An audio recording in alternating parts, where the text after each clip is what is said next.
Log on, tune in, find out. Another good idea from Cambridge. It's my pleasure to present to you Rada-Maria Weishaeupl from the University of Vienna, and Rada is going to speak to us on blow-up conditions for a system of two nonlinear Schrödinger equations. Thank you. First of all, thank you, the organizer, for the invitation. I'm very happy to be here. So, as you already said, I will talk about condition for a system of two nonlinear Schrödinger equations coupled in the nonlinearity and with some focusing nonlinearity. This is a joint work with Ansgar Jüngel, and it's a work in progress. So let's see the system we are considering. So we have two nonlinear Schrödinger equation with a harmonic potential, and the nonlinearity, you see it's here power alpha, and the coupling nonlinearity is cubic, and then we have some other term here, so lambda psi 2 lambda, so some coupling term. This kind of equations, such a system appears in physics for alpha equal to 2. They describe two-component Bose-Einstein condensates with an external driven field, so with this lambda term here. Note that we are in Rn, and we are concerned with some focusing nonlinearities. That means we will look to the cases where beta 1 1 is negative, or beta 1 1 and beta 2 2 are negative, and then we will get some conditions on the so blow-up conditions and also constraints on alpha. And lambda is also in R.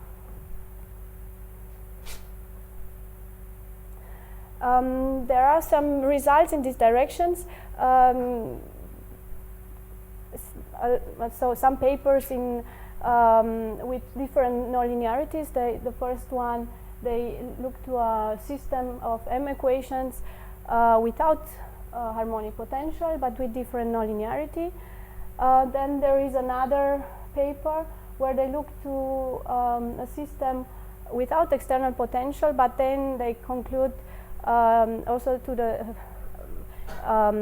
solution of a system with potential by doing this, by linking the solutions in the way Remy Karl did it for a single nonlinear Schrödinger equation. And there is another paper considering the system we have seen before with alpha equal to 2, but I'm a little bit suspicious of the results, because it seems like they would have blow up in one dimension for cubic nonlinearities, and so they say they are in Rn, but then there is no hint on on the constraints of on n or and also when they compute the virial identity, there are some terms missing.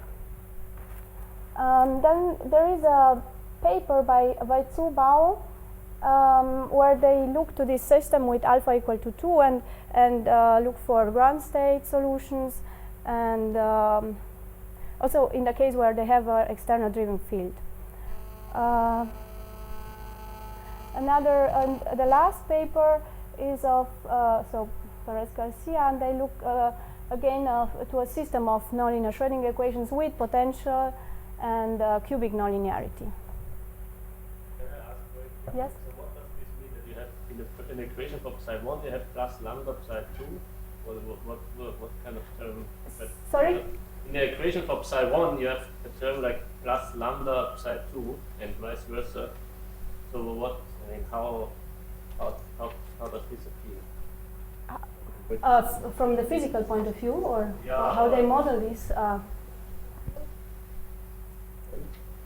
there is an interconversion. So I see it as afterwards we will see in the numerical computation. Due to this term, we will have the mass transport from one component to the other, and we will see the numerical computation.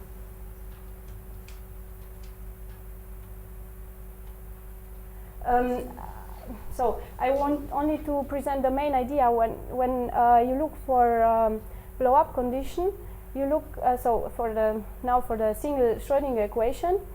Blow-up means you want to. That means that your solution, the L2 norm of the gradient, goes to infinity when t goes to a finite time.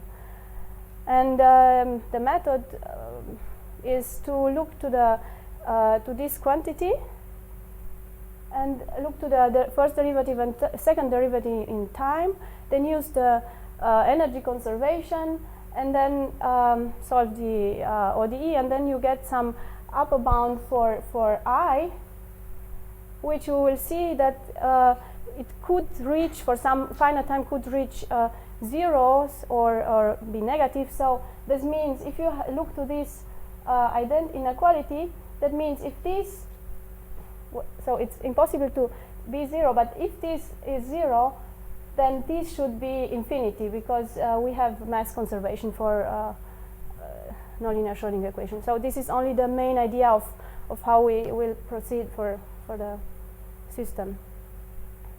So I will only say something about local existence, because there we see which constraints we have on the power of the nonlinearity, and look to some a priori bounds for the global existence, and then look for the condition for blow up in one component. So in the case we don't have external driven field, we can see that we can show that the energies are conserved in every component, and then we can show blow up only one component. So not the whole system blows up, but only one component. And when we have a focusing nonlinearity, only one in the first equation, for example. And if we have both equations with focusing nonlinearity, then we have a blow up in the whole system. And then we will see some numerical simulation for this. Here I want only to say, okay, the LP norm for U is only the sum of the LP norms, and the L2 norm of the gradient is the sum of the L2 norms of the gradients. And the local existence theorem works like in the single Schrödinger, for the single Schrödinger equation. Now we have to look only to this kind of space, and we have to look if our nonlinearity satisfies the condition, this condition. And so we see here we get the condition for the powers. So for alpha and for the cubic nonlinearity, this will mean we have 2 smaller than 4 over n minus 2. So we will get a condition for n. That means we have local existence in 1, 2, 3 dimensions for alpha smaller than this. And if we start with initial data in this sigma, this means okay, the usual H1 and then x psi in L2. We have a unique maximal solution. That means for if this T is not finite, we have global solution. Otherwise, we have a blow up, and we have energy and mass conservation, total energy and total mass conservation. So you see, we have this term here from the external driven field. Yeah, okay, and the kinetic part, external potential, and then nonlinearity.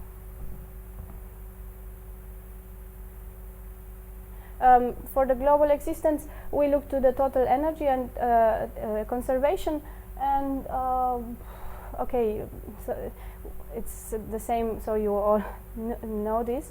You have only to look for a priori bounds for the gradient of psi 1, so the L2 norm of gradient of psi 1 and psi 2. And so in the case we take all terms with wrong sign, so if beta 1 is positive, we don't have to put it on the other side, but if beta 1 is negative or beta 2 negative, so I put in on the other side of for the energy conservation. Then with Gallardo-Nirenberg and Cauchy-Schwarz Gallardo-Nirenberg, we get following a priori estimates for the L2 norm of psi 1, psi 2. So here you see, okay, and we use also the mass conservation, and here we see if beta 1, 2 is negative, we have global existence only for n equal 1. And okay, this is the usual constraint for single, also for a single nonlinear Schrödinger equation. Maybe we understand better here. So yeah, it's only to have a picture where we are. So if beta 1, 2 is positive, then we have here we have n plotted versus alpha, and here is 4 over n minus 2. So under this curve we have local existence. That means for n equal 1, we have for lambda here to here, so to infinity we have global existence and local existence, and for under this curve we have local existence. And here if beta 1, 2 is negative, and one of beta 1, 1 or beta 2, 2 are negative, we have global existence only in the case n, so only in one dimension for alpha from 0 to 4. And sorry? Now, what do you mean? Yeah. No, never. They cannot be captured with the It's a repulsor, but you depending on the potential, yeah, the dependence. Okay. No, but it cannot be scattering if there's potential. If there is a harmonic potential, the. there is never You have the scattering. harmonic. You have a harmonic potential. If It's there's like confinement, they cannot be scattering. Periodic So you- time solution actually. Yes. And then what about the energy critical case? in the critical case. So we will see. How do you? Energy. Sorry. Energy critical case. When you have the power for Yeah. you have the any results. Yeah, we will see in the critical case. So the blow up condition for this, for the also for Alpha equal to 4 over yeah, alpha equal to 4. over n minus 2. Yeah. Okay, first of all, I want to go to the case where lambda is 0, where we have, as I already told you, we have conservation of energy and mass for every component.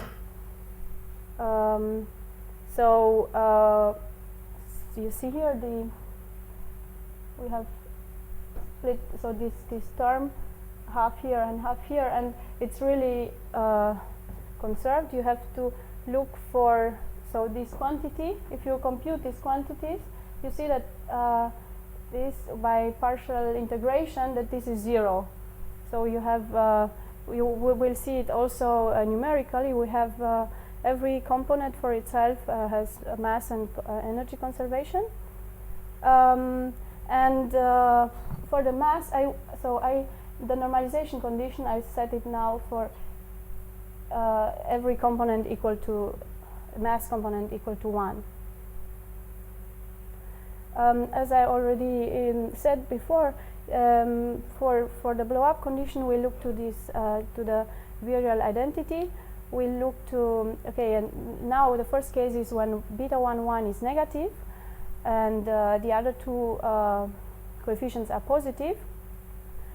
So, okay, the first derivative is here, the second derivative is here, And so now if we rewrite this part in this way using the energy conservation for every component, and this rest here is by the, so A is this quantity here.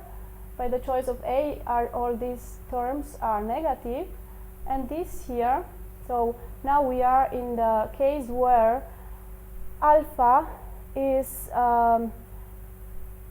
greater or equal to 4 over n. So we are in the critical supercritical case. That means this term is positive and this is negative. So the whole term is negative. So this rest term is, so this remainder is negative. And when we solve the ODE, we have okay, we have this. We end up with cosine sine and this part. So if we look to time before pi over 2 gamma m, sine of this sine at this point is positive, this is negative, so we can neglect this and we have an upper bound for I. So we have this kind of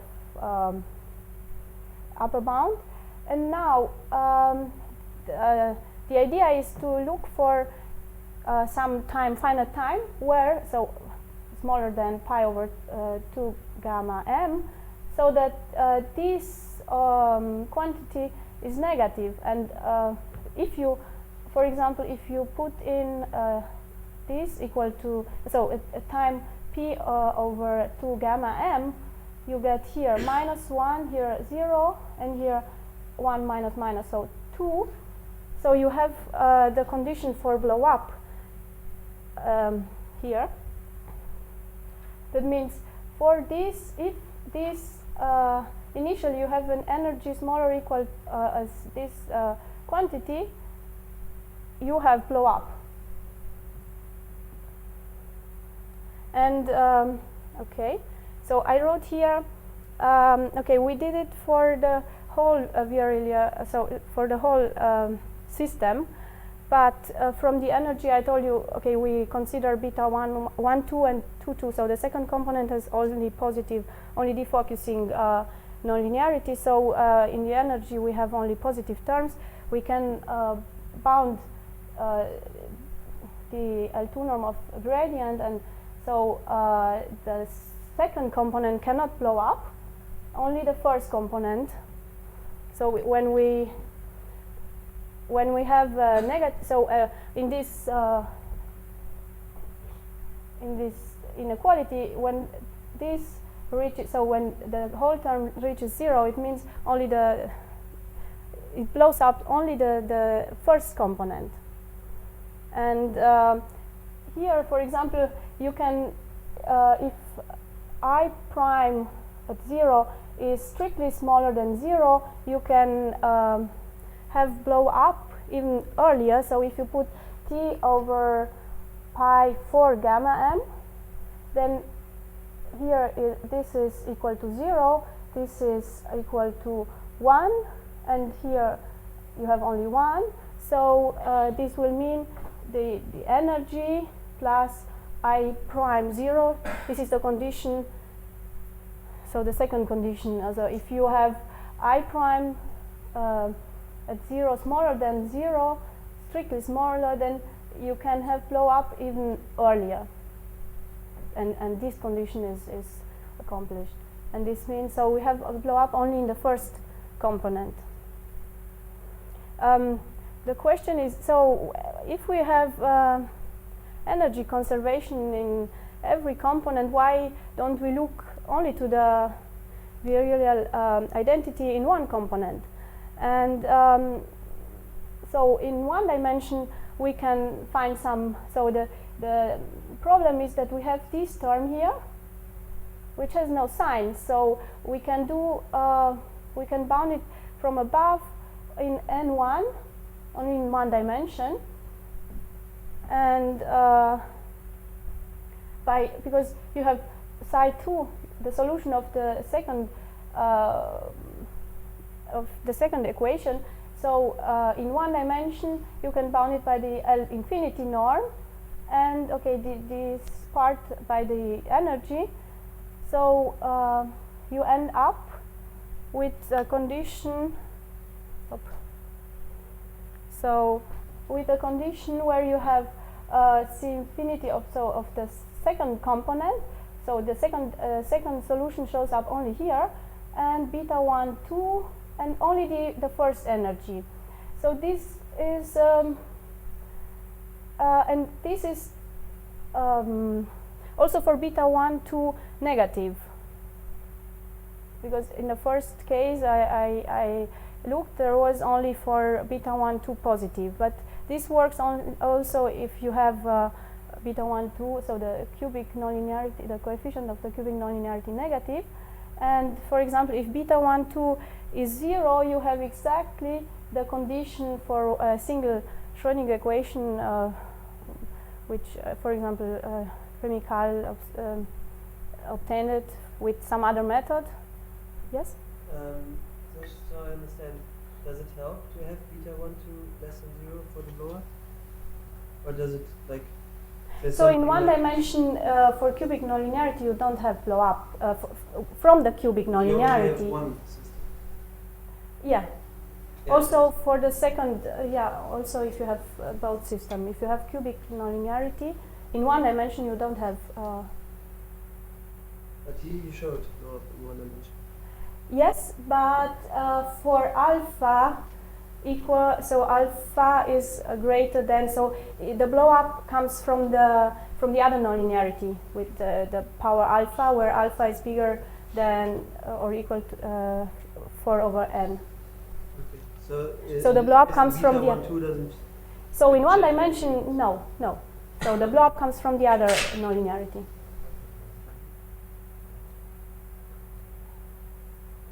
Okay, and the same game we can play with when we have both focusing nonlinearities, beta 1, 1, beta 2, 2. Okay, and then we have the whole energy here, smaller than this quantity. And but here we have, okay, if beta 1, 2 is positive, okay, there is no problem. But if this is negative, this should dominate beta 1, 2, and also in n, for n equal 3 we have this kind of condition, and for n equal 2 there is no, and we have blow up in both, so of the whole system, both components.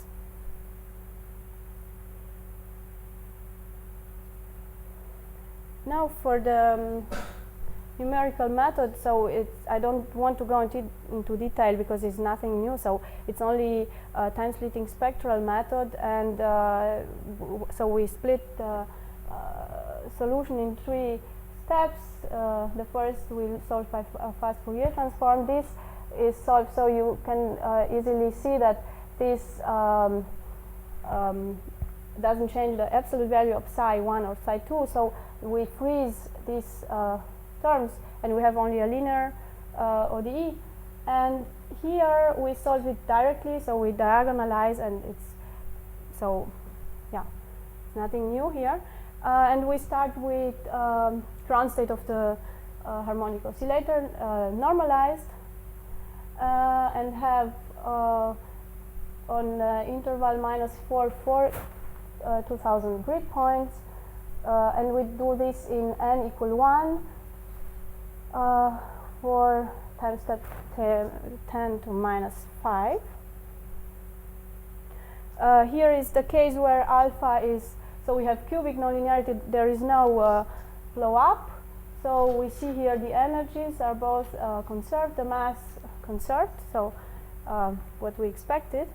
And here is the case where we have one focusing nonlinearity, beta 1, 1. We are in the critical case where alpha is 4 and in one dimension. And you see here the first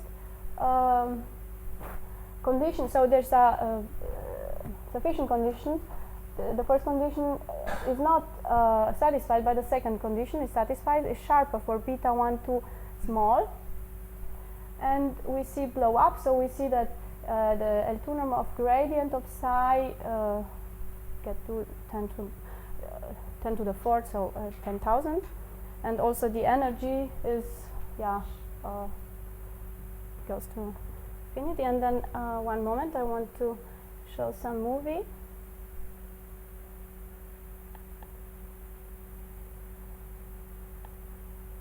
The red line is so this is the position density, and the red line is the first component. And we see it grows and will soon blow up.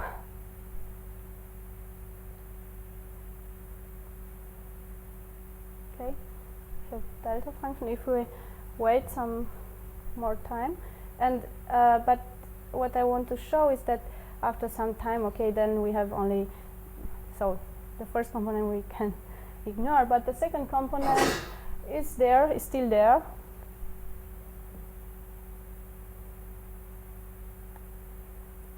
Okay.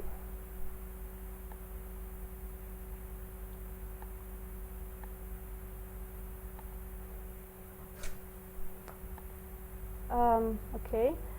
In the second experiment, we see only that we have actually a sufficient condition, because neither the first condition for the whole system nor so the second condition is satisfied, but we still have blow up. So it's here beta 1, 2 is bigger, so we have already here something bigger, and we still have blow up. The third experiment, we have in both equations defocusing nonlinearities, and okay, both components blow up. First, this is the first component, this is the second component. I think I didn't wrote here, but it depends on the gamma, on the harmonic potential. So if I think the second one is bigger, so it will concentrate mass fast, so it will blow up faster than the second, than the first component. Okay, sorry. Here we see the same. Okay, where both blow up. Okay, first, as I already told you, first second component, because the harmonic potential is bigger. Right now. And then it will, so the red one will follow now. Okay.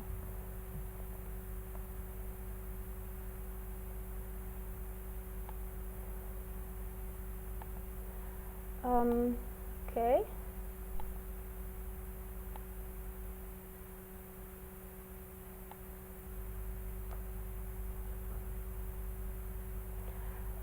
So we look to the case where lambda is 0. In the case where lambda is not 0, we observe that if lambda is positive, we have mass. So you see here the mass, the mass of every component. So the total mass is conserved, but we see here that the mass goes to the to the second component here, and this is the first component. So it seems like the blow up is delayed. So we have the same here, the same setup as in the first experiment, where we had the blow up was sooner. So the blow up is delayed. That means, so it seems like you give mass to the second component, and so you delay the blow up. And here, if lambda is negative, you pump in mass into the first component, and the blow up will happen sooner. And the problem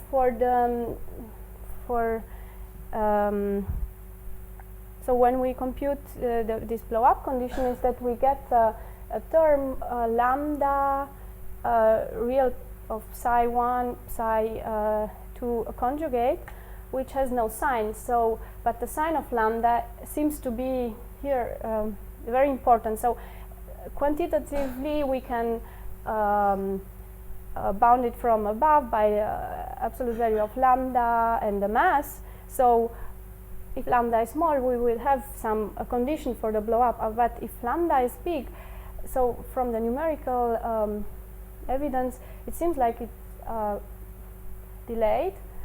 I don't know if I have to wait longer, because I took lambda equal to 40 and I didn't see a blow up, but maybe I have to still wait longer, and if lambda is negative, then you have blow up immediately. So this is an open problem. Thank you for your attention.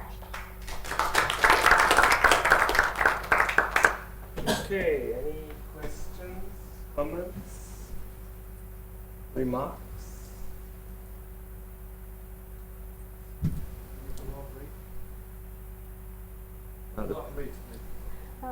You mean so? Profile, that would be. We don't even know the single. Single you have, but not No, potential. not in general. In general, So- tomorrow has What people have done in this, and The results don't cover everything. Yeah. so what people have done, so not so for the to show sharp conditions for the global existence, they looked for solution of so for steady state solutions, and then if the initial solution is smaller than this steady state solution, then they have a global existence. Yeah, this is also something to open problem for this. Okay, more questions, comments? Well, if not, then let's thank Rada.